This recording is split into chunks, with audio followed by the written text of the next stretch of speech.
Hello everyone. Sridevi மறைந்த போது நான் சிரித்தேனாம். மகள் ஜான்வி கபூரின் உருக்கமான பேச்சு. வாங்க என்னன்ட்டு பார்க்கலாம்.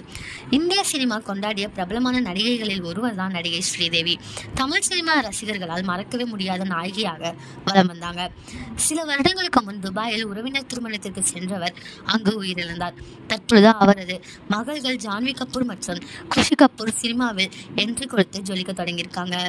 இந்த நிலையில் தனது அம்மா மறைவுக்கு பின் ஜான்வி எதிர்கொண்ட விஷயங்கள் குறித்து அவர் பேசிய விஷயம்தான் தற்பொழுது இணையத்துல வைரல் ஆகிட்டு வந்துட்டு இருக்கு. அதில் தாயின் எதிர்பாராத மரணத்திற்கு பின் பொது இடத்தில் என்னிடம் துக்கம் விசாரித்தனர்.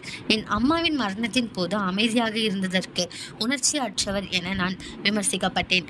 அது மட்டுமின்றி அம்மா மறைவுக்கு பின்னர் நான் என் படத்தின் ப்ரொமோஷன்களின் போது சிரித்ததற்காகவும் விமர்சிக்கப்பட்டேன் அப்படின்னு கூறியிருக்காங்க. இந்த நியூஸை பத்தி நீங்க என்ன நினைக்கிறீங்க அப்படிங்கிறத கமெண்ட்ல சொல்லுங்க. இதே மாதிரி லேட்டஸ்ட் சினிமா நியூஸ் அப்டேட்க்கு இந்த சேனலை சப்ஸ்கிரைப் பண்ணிக்கோங்க.